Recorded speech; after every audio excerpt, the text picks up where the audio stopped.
I'm afraid, but I'm positive we can do this.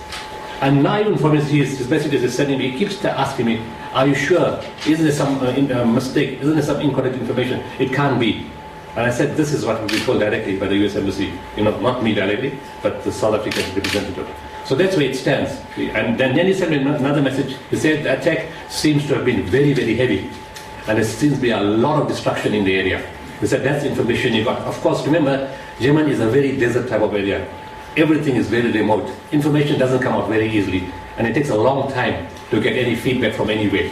And I said, look, then again he asked me now, how do you know?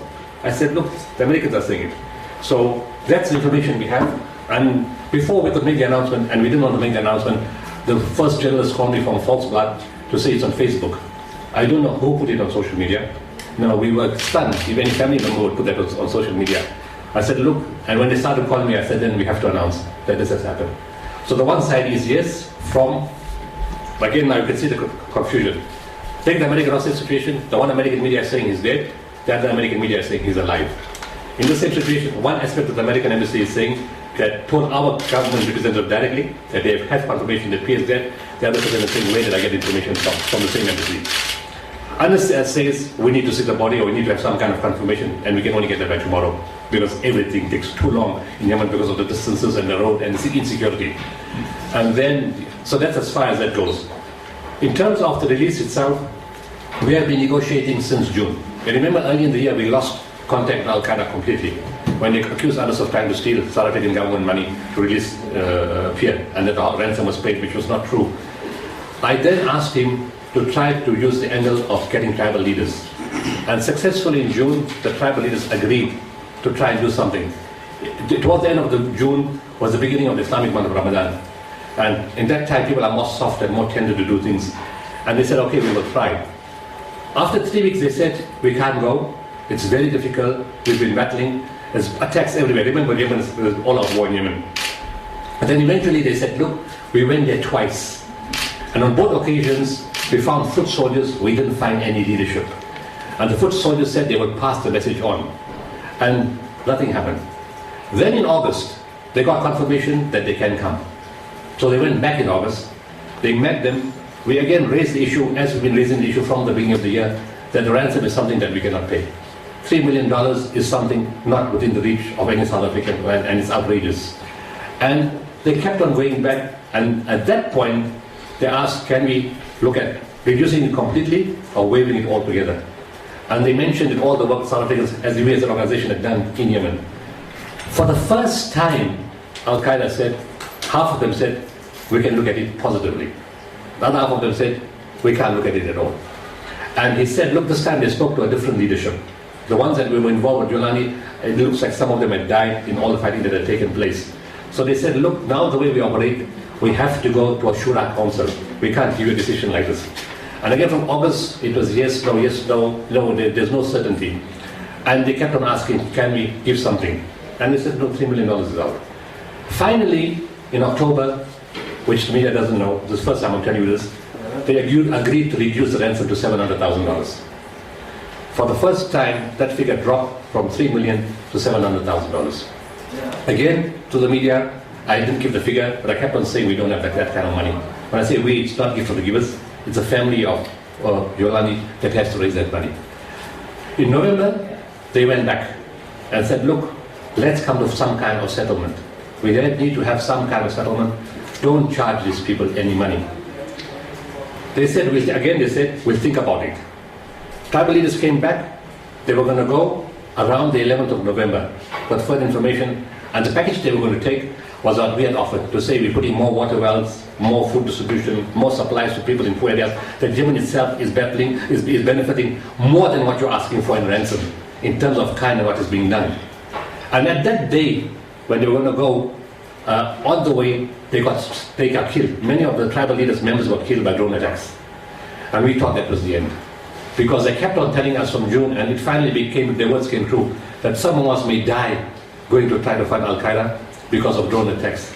And it's a high security risk, and we can't keep taking the chance. We have families, and this is very high risk to go in those areas. From different tribes, from different bandits, and from the drones itself. And their words came true, they died. And I told Anas, are we finished now? does it mean in the end that they're not going to go back? But the tribal leaders told us that we gave your chief, your tribal leader, your sheikh, the guarantee that we will do our best, and we give the guarantee on behalf of all Yemeni people that because South Africans have helped us so much with all the work that you've done in our country, we will fight till the end, till they tell us it's not possible. So yes, we will go back. But this is the last time we're going back. If they say no, and there's no compromise, it's over, permanently. We are not going back at all for Pierre, and this is final, so you need to understand that. Eventually, within the tribal leaders themselves, they said they made an arrangement, the ransom is virtually waived, but there will be a facilitation fee to be shared between the different groups, but more so to cover the cost of those family members who died and the cost of going up and down. It was in the region of $200,000. They were looking at that kind of figure to say, look, the ransom is waived, and between the 5 tribes or the different groups and the family that have to be compensated, and everything taken to take Pierre out, to bring him to Sana'a, to get him on a plane, to see health treatment, to get him to South Africa, we look around that region. The family in principle agreed, and Al-Qaeda in principle agreed. On 26 November, 6 a.m., they said, we agree. And they said, you can have Pierre within 3 weeks. They said, the reason we're giving that time deadline is because, as you know, we're being attacked, and our hostages are being freed, and we can't, for our own security, we can't tell you when, we can't tell you how, it will be a very short notice. But in principle, yes, we agree around that figure what you guys are talking about. Facilitation fee. Now, what is not clear is where the $200,000 are going to them, was being shared between the tribal leaders, and to cover the cost, that wasn't our problem. We just know, they're going to cover this between themselves and take PR, whatever they discuss, I don't know. And today, on Thursday, Anas flew to Yemen, told the tribal leaders that we're coming to finalize this package, and the arrangement was made. The Yemen leaders were meeting him this morning. When I got the news just after 6, the tribal leaders and Anas were in a meeting already. And they were preparing the final arrangements within themselves. They don't give you the details how they're going to do that. That they were going to meet Al-Qaeda either today or tomorrow. And we were just told to make the arrangements how to get Pierre out of Yemen. The problem is, because of the infighting, Sana'a has become very, very unsafe. In fact, last week Anas had to put the phone down. There was a heavy fighting and bombing outside his house in the area because of the street fight. But the different tribal groups and the different Al-Houthi movement and the Sunni tribes and the Yemeni army, so there's fighting, and he said, Sana'a is unsafe.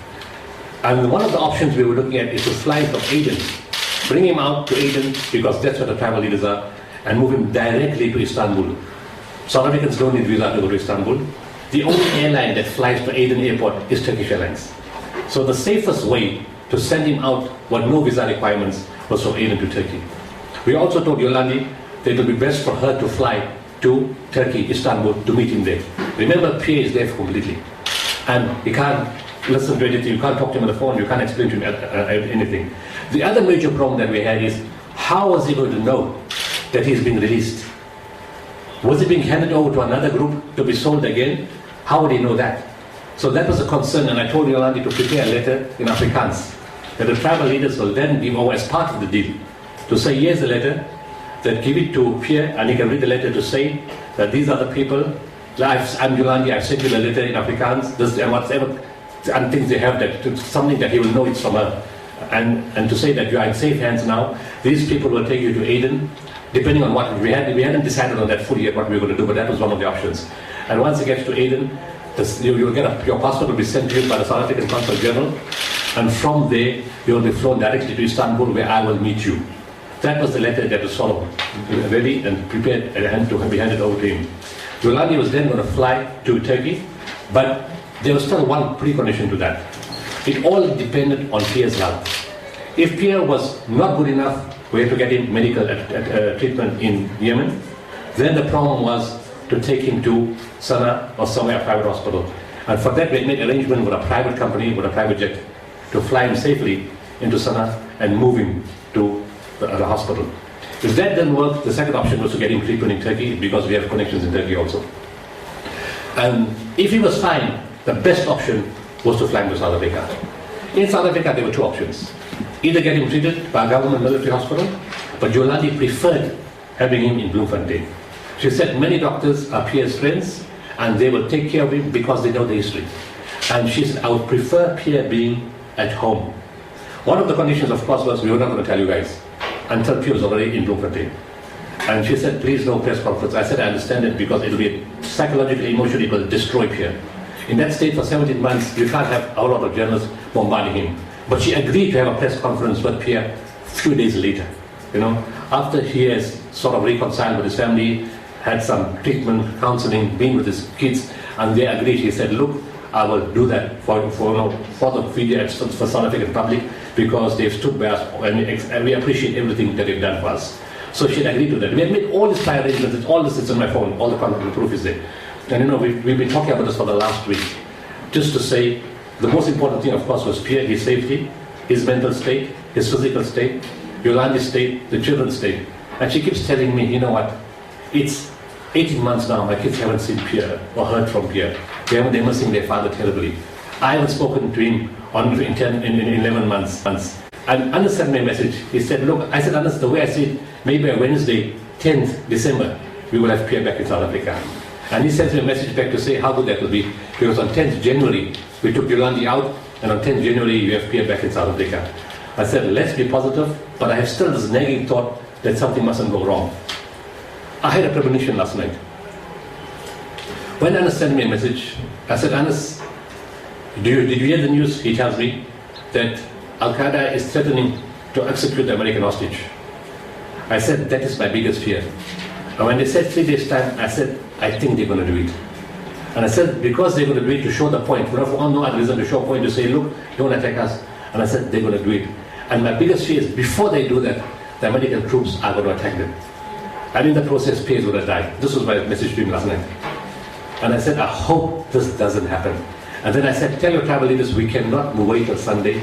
We need to get him out on Saturday. Get him out today. And he said, but it gets more dangerous.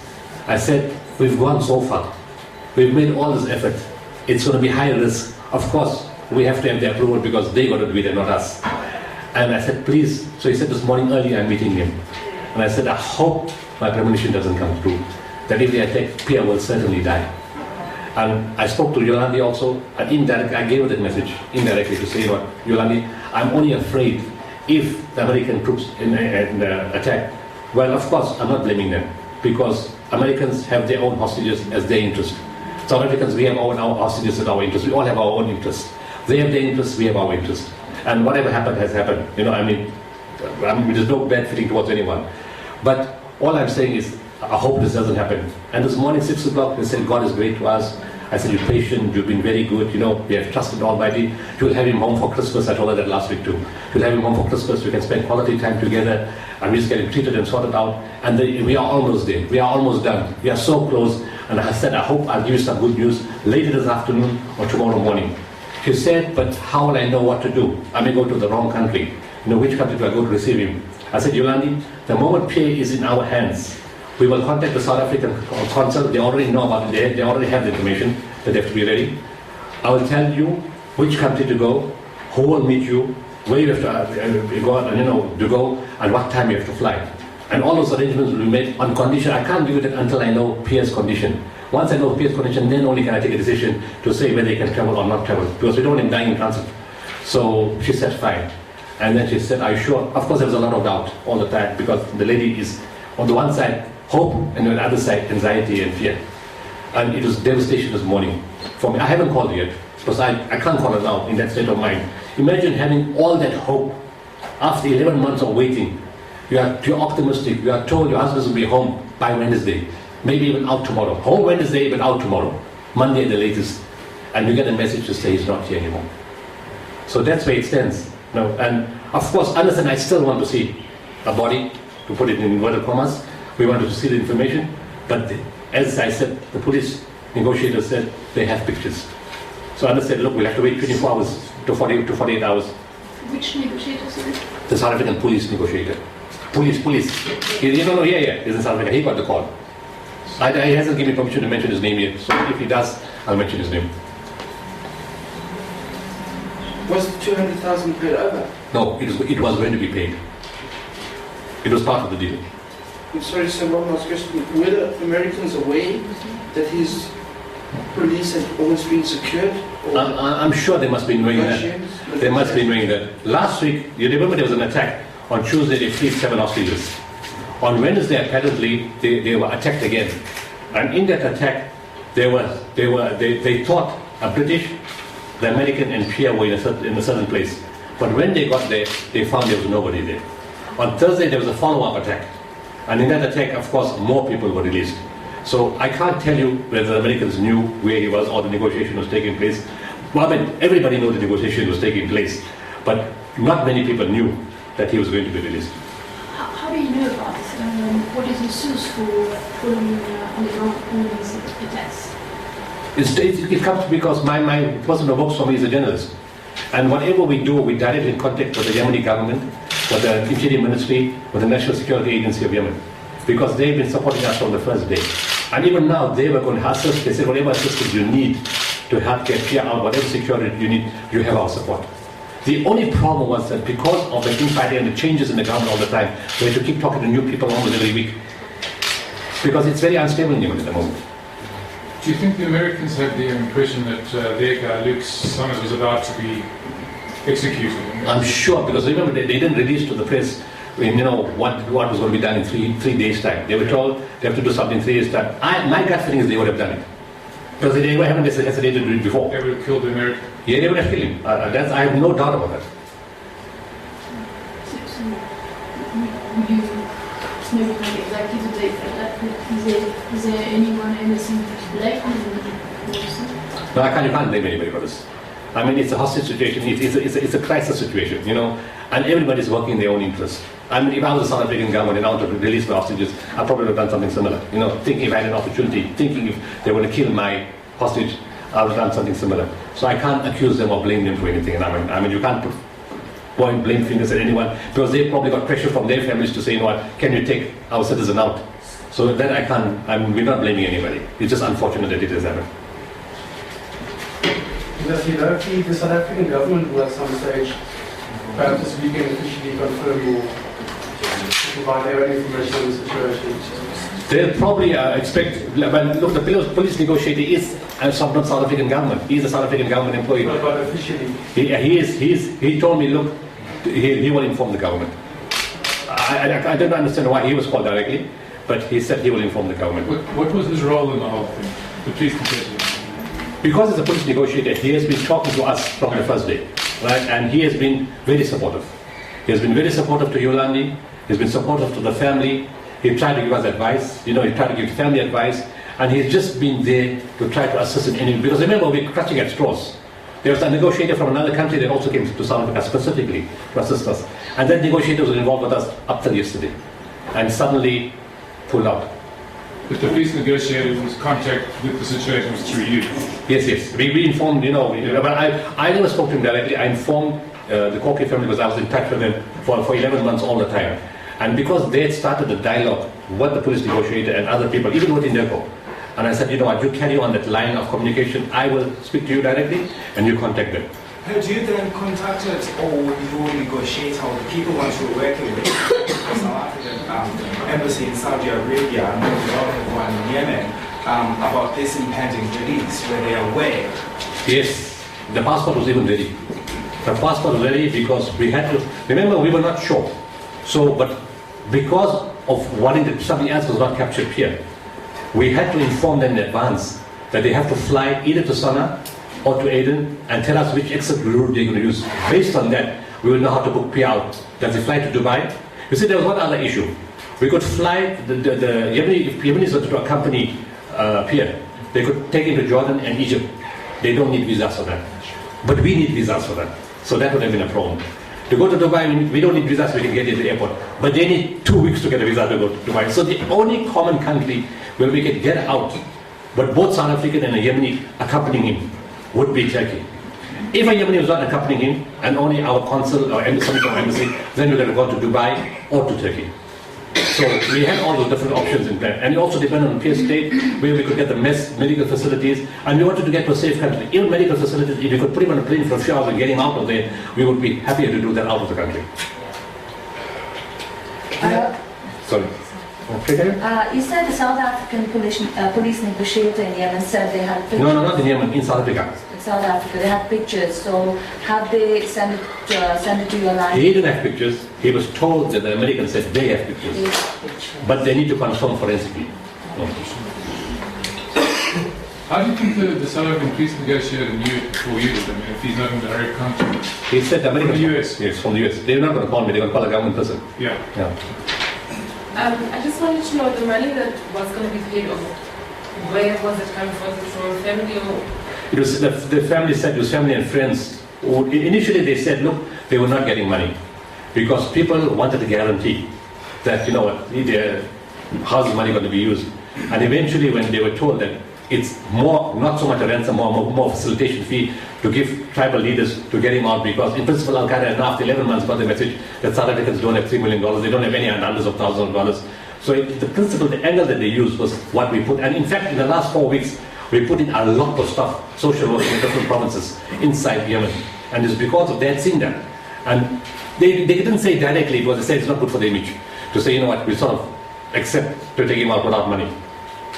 Mr. Sooliman, what arrangements are being made now to get the forensic confirmation and to give his body back? That's a negotiation between the American government, the Yemeni government, and the South African government. You know, we're not in that part of it. I still need confirmation. Although I'm giving you all this information and everything that's told to me, I still need to see Pierre's body, to be honest with you. Sorry, where exactly was this, did this incident actually take place? How far outside of China? It's deep, it's probably most likely Hadramaut province. Hadramaut province is where the Al-Qaeda concentration is. What province? Hadramaut, Hadramout. And the actual site, you were told that the site, that there was logical devastation. Was that from somebody who was there, who saw it, or was it from the pictures the Americans had? My journalist friend got that from his, in fact, inside information. He just said there was large-scale damage. I'm not sure it's on TV, but whatever he tells me is always 100% correct, so I don't have to ask him. I know what it's always verified. So when he tells me there's one building attack, I believe one building's attack. If he tells me there's a large-scale devastation, I believe him fully, because he always cross-checks his information. You spoke about a letter that Yolandi had already written. What did that letter say? What was that letter for, in fact? There were several letters written, not only one. Okay. No, you spoke about the one that... The one specifically now was to say, I didn't ask her what's the contents of the letter. I said, write the letter, because this is a private relationship between a husband and a wife. So I said, we don't need to know the contents of the letter. You write it in a way that Pierre will understand it is you. That's all you need to tell him. All he has to know is he's going to safe hands. That's all. I said, and I reminded her, I said, you're in the same position, remember? When he said, yes, don't I remember that, she told me. Don't I remember that very well? Because I spoke to her that night to say Yolandi, but she didn't know who I was. And even after I spoke to her as a South African, she still didn't trust anybody. Okay. Sorry, Dr. Sooliman, was Anas on his way to Hadramaut province when you got the news? Or when No. he was still busy meeting? Anas is in Aden. Anas can't go to Hadramaut province. Anas himself is at high risk. At no stage can he go. But because he has to have the master plan and he has to coordinate with the leaders, his job was to be there. Remember, Anas is supposed to be in hiding. But he's come out because we had no other way of doing this. And Anas had to go build the trap because they realized that you are serious. It's not something by remote control. They had to see him personally to think that a man who comes out of hiding is really serious to take to risk his life to show them that we are really serious about what we're talking. So Anas was in Amin this morning. He's there right now too. And his words are the tribal leaders are in shock. What do we do? I said we don't do anything. We wait for 48 hours. So at that time... We are actually acting still. When the hope that this information is incorrect, we will proceed with what we're supposed to do. Do you believe that he's dead? Yes, I believe he's dead. If in the attack, because the attack, you say that the attack was so devastating, and if he was in that place, that they say, then most likely he's dead. The only question, was he in that place? It was not in that place, because if the tribal leaders knew, see the part I don't understand, if they know they take a man out and agree to a deal with somebody else, why would they keep him in a place with other hostages? That's the part I can't reconcile. To me, they should have moved him, okay, other hostages are here, we had no discussion about these hostages, keep them one side. This guy, we take him out, so he must go down to Escort, we're going to move him somewhere else. Because from there, we're going to move him to Abiyan or something. So that's the only part I can't reconcile. That's why I still have, I believe he's dead if he was in the area, but I have this couple of % of doubt to say, why was he still held there? And that's why Anas himself has said, what do we do? And we said for the next 48 hours, we still stay as is, stick to the plan, and wait for proper confirmation. If there's no confirmation, we contact them and we go ahead as if nothing has happened. After 48 hours? Yes. From this morning? From this morning. You know, of course, we can't call them now to say, hello, do you know if Anas is dead, it's not going to work. So, Pierre. So we'll have to allow for a period of cooling, and most likely we can try to get the tribal leaders to contact them this evening or tomorrow morning to verify that has happened. But not, obviously the wrong time to do that.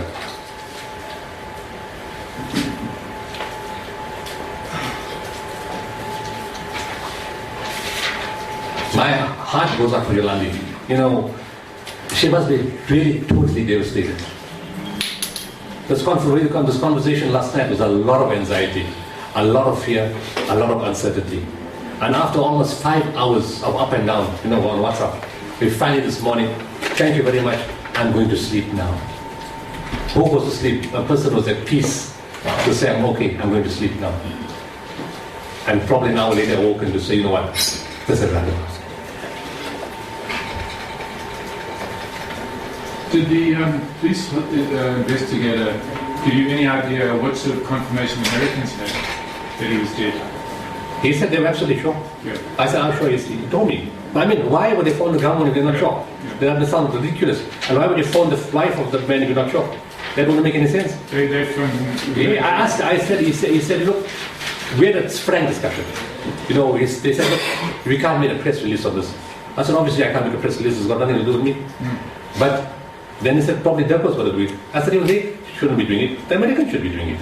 They're the ones that got information, they did the attack, and we're not blaming them, but they need to make the announcement. Yeah. So he said, what you're saying is right. So he said, we'll wait for that. I said, but I said, at the same time, I can guarantee you, if somebody gets wind of this, 100 media are going to call me this morning, and we have to say the truth. So he said, I agree with you what you're saying. And then I said, okay, that's one point, but how sure are you that this has happened? He said, they told me directly. They have picture proof, and they're only waiting for forensics. So I said, if they're so sure, then did they contact Yolandi? They need to contact Yolandi. So he said, they contacted Yolandi. So I said, how do you know that? He said, I was part of the press conference, of the conversation, conference call. Good, when they called it. So those were Americans that contacted you? That's what he said, yeah. Yeah, So just for clarity again, who did you say would provide the facilitation fee? Family and friends of Yolandi.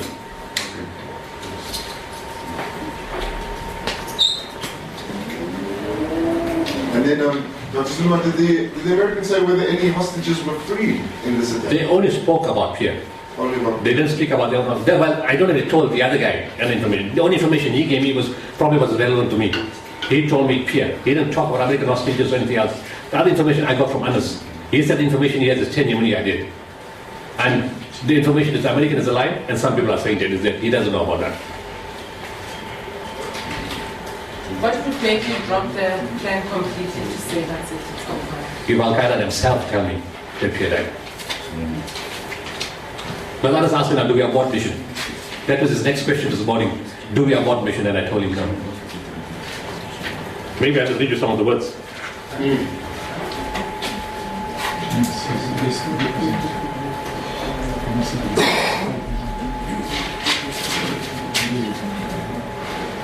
Anas, this was 8:15 this morning. Did you hear that Pierre was killed last night? Meaning in the early hours of the morning. Exactly what I told you happened. I explained to you at a premonition last night that they may attack and he'll die. Who tell you that? I gave the name of the person. He worked on hostage issue. My English is according to his English, okay? He good man. US Embassy called him.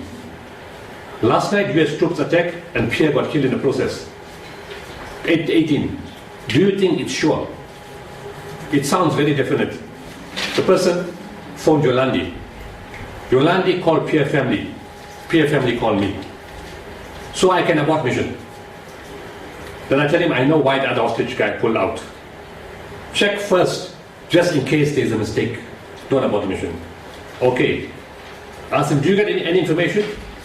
I would reply after 1 hour. I'm with Abian leaders and with my chef. Okay. Then he says, USA hostage released today, see Al Jazeera. Then I say, any news on Pierre? Do you know what happened? He says, I call the National Security Agency.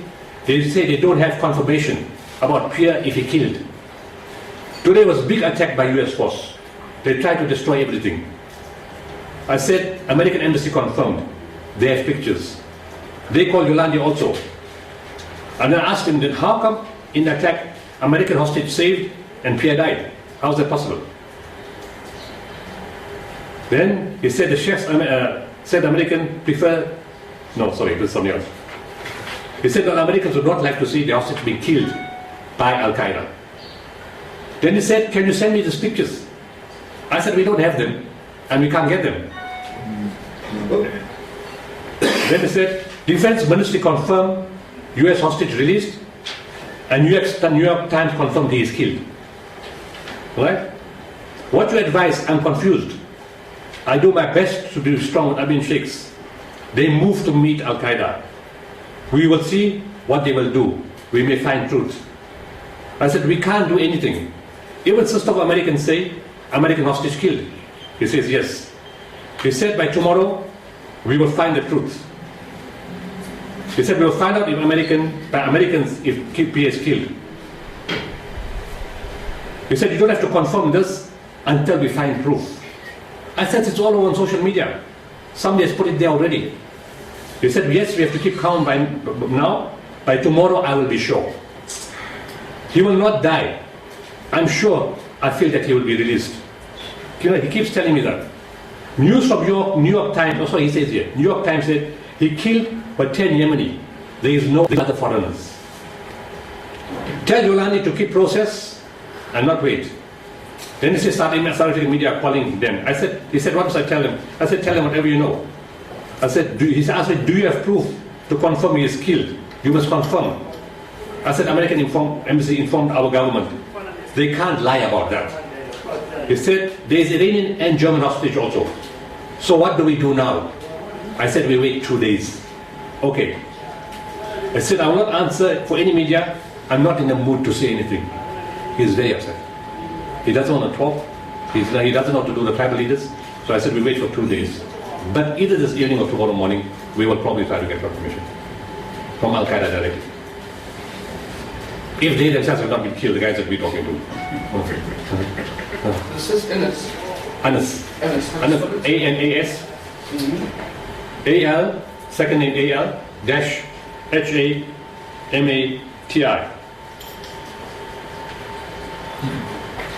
So it was the Americans in the... Oh, hold on. I'm reading your message now. Dear Imtiaz and Anas, this is from Yolandi. I got a message right now. I look at our last conversation and just want to reach out to you, Anas, and the tribes in this hour. We are devastated, but I also know you all are devastated. You said in your media statement you salute me, but I wish to return the salute to you and Anas and the tribes. Please accept our deep appreciation for your immeasurable commitment, as well as to Anas and the tribes. I am too emotional to speak to Anas right now, but remind him of my words to him in Salah. If anything happens, it is not his fault. She told me this several times. And neither you or the tribe's fault. We will speak soon. Yolandi, Peter Ben, and Liz Marie. I think those are the kids. And the message came right now. How are you feeling, Dr. Sooliman? Terrible. Look, I'll use some of the words I spoke to her last night.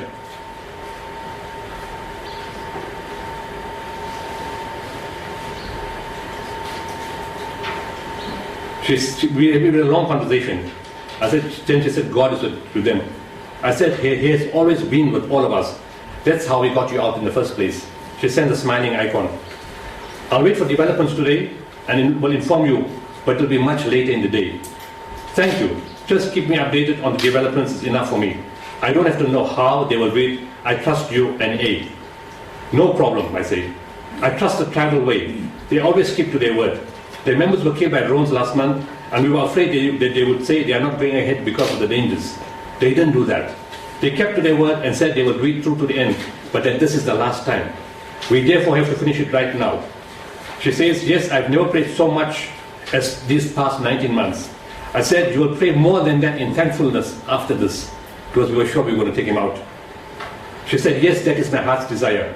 I tell her, Almighty has put your family to a very big test for all of you to bond strongly and to have a life of closeness to the Almighty from here onward.